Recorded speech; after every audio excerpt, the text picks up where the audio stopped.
三国志8 Remake 威力加强版相比初代30个奇才新增了40个，再加上火凤燎原合作的2个，总共72个奇才。出版的30个奇才比较偏向个人主义，更像是比谁的招式更强。游戏内给的定义是稀少，威力加强版新增了40个奇才，属性定义是2或2，更多相辅相克的效果。比方说你拥有强大的谩骂战法，我有奇才冷静可以抵消掉；我有火神的强力军略，你拿奇才智略减少军略系战法的伤害。每人最多可以拥有2个奇才，让一支部队可拥有的奇才效果一口气暴增到6个，很像三国志11特技搭配系统，这让每支部队搭配奇才的变化和可玩性大幅提升。这支影片帮大家选出我觉得最强最好用的奇才，其他还有什么奇才大家觉得很棒没提到的，欢迎留言跟大家分享。那么我们最强奇才 Top 10开始。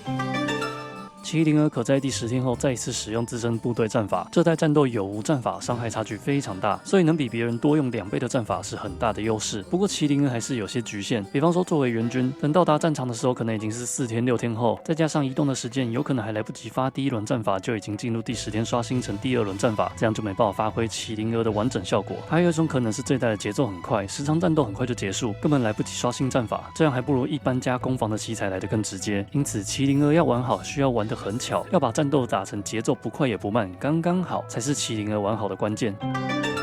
怪物战役70以上时，战役下降效果无效。在三国志8 Remake 加强版，战役是一个串起所有战斗的核心，战役够高才能使用战法和熟人联系攻击，战役太低，除了不能用战法联系，还有可能会出现溃逃的士兵，所以能不怕谩骂，保持高战役，就像打不死的蟑螂，持续有战法和联系输出。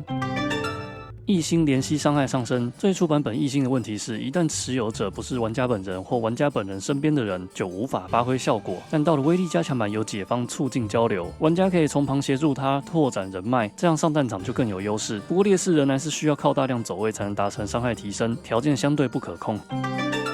不屈不挠战役70以上时，使周围我方部队战役每天加5，就像刚刚说的，战役是这代战斗的核心，没战役什么都是空谈。不屈不挠就像行动军月台，不管是比别人更快达到高战役，还是维持战役的续战力，不屈不挠都扮演着战役奶爸的角色，而且还不需要其他外在条件，自身战役70是可控并且容易达成的条件，让这个奇才实用又易用。金马超战役100时，骑兵战法攻击上升100，众星拱月的鼓舞把金马超持有者部队快速撑到战役100，是常见的战术。这奇才就是个人英雄主义的展现，有着单人逆转战局的超大伤害。如果是连击或圆阵这种多体伤害战法，打出来1万起跳3万5以上的伤害绝对没有问题。卧龙担任总帅或参军时，使用策略可让我方所有部队可以暂时使用战法。如果是最一开始的版本要我选最强奇才的话，卧龙不是第1就是第2。但自从超级模式出来，战斗时玩家方的策略条累积非常慢，已经很难快速累积策略，策略排出的慢，连带影响卧龙效果也没办法快速触发，这让卧龙的强度削弱不少，因此下降了一点名次。尽管如此，卧龙依然是非常强力的奇才。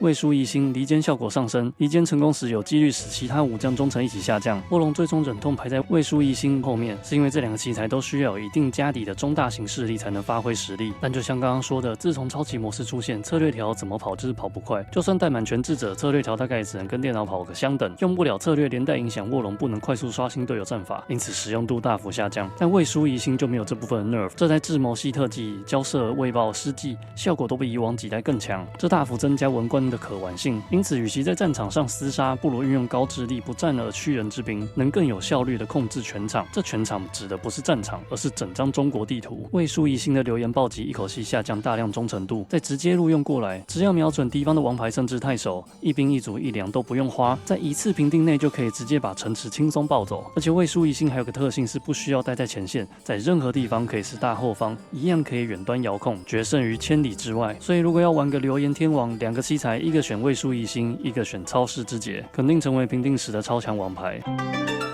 兵贵神速担任总帅或参军，我方部队在平地移动力上升。兵贵神速强大的点比较反直觉，我多用点篇幅跟大家介绍。首先跟大家概略讲这代几点特色：一，这代战场不大，平地骑兵1到3天大多可以抵达城下。若有兵贵神速的话，在平地战场大多是1到2天可以抵达城下，甚至可以一步绕到城池后方。二，这代行动顺序大方向是骑步攻，骑兵会优先移动。三，这代全战法都要战役70，唯独攻城相关战法只要战役10以上。四，这代平定的纪律破坏，降低城墙防御的的效果远比真的上战场硬敲来得大，还不会被反击。OK， 结合以上4点，我们要用冰柜神速做的就是零损秒杀破城。全员骑兵都在攻城器具最快速抵达城下，因为开场战役都是40起跳，使用战法冲车投石等破城战法绝对不是问题。在敌军还没踩上来迎击的情况下，直接破城。我随意测试了200年剧本曹操，开局从濮阳进攻袁绍的邺城，就算中间遇到下雨行军降速，依然秒杀邺城，还只用了2队。测试的时候我带了7队，有5队还没用到，更不是快马游牧骑兵，可见这套战术成功率和容错率都极高，就算是初期势力也高几率达成。在对手还没有战役达到70之前，就直接一波带走，只要地形对了，几乎保证秒杀破城，而且是零损。再更彻底点保证成功，可以先在平定阶段预先破坏，就能大幅减少冰柜神速军事所需要的部队数。冰柜神速还能用在防守，所谓最好的防守就是进攻。有些战场防守方可以往前列阵，透过冰柜神速加工程器具直接绕本阵后方使用冲车，或是隔着部队用投石拔掉本阵，都可以直接让攻方毫无招架机会就战意全失。而且本阵耐久度一定比城池低，这套打法可说是无往不利。同样是加速类的3道强袭，虽然也好用，但毕竟只要是3道战场，通常路窄，而且会遇到楼庐等防御设施，再怎么加速也很难一口气快速抵达城下。所以一样都是加速，3道强袭没办法达到冰柜神速的绝对宰制力。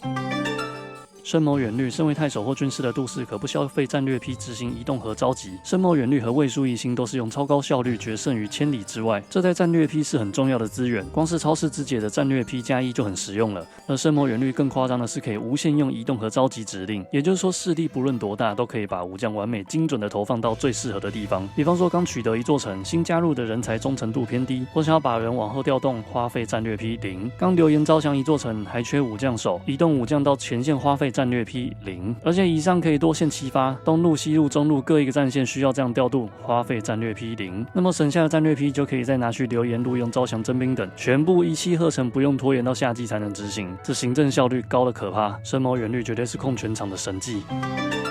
天下无双简单粗暴，每天战役加5，比别人更快累积到战役70和100，比别人更难战役低落，逃兵溃散。刚刚锦马超有多痛，天下无双都更痛，而且还不管是步技攻战法都能加攻击。天下无双已经是强到自己就是那个获胜的战略，打的战术就是天下无双战术，而且加攻击还不需要其他额外条件，带步技攻一律加120，接近零死角的霸道奇才。硬要说的话，水军加不了攻击，但这在水上战场偏少，多数时候用不太到，因此影响很小。除了最强奇才，还有一些遗珠，像是大德毕竟能成功见面，组团非常方便，这代本来就鼓励玩家尽量组团。不过我认为大德在威力加强版变相被削弱，在加强版如果只是想要达到见人的目的，还有2种方式，一种是好友推荐，玩到一阵子累积一定人脉，在你见不到想见的人时，你的好友会跳出来帮你搭建沟通的桥梁；另一种是透过恶汉宝珠强闯门户，只要恶名够高就能直接破门而入，人家想见都不行。当然还是有局限性，但大德不再是唯一的解。再来是北方马术，游牧骑兵出阵攻防上升40，其他奇才可能是限定地形山、森林或限定进攻防守择一，但北方马术只要带游牧骑兵出阵，攻防都能提升40，而且游牧骑兵是有心一定能学到的科技，是属性良的奇才中最直觉、应用最广、很百搭的奇才。如果你觉得有遗珠，记得留言跟大家分享。如果还没跳进《三国志8 Remake 威力加强版》的世界，点击资讯栏连结，一起穿越到三国。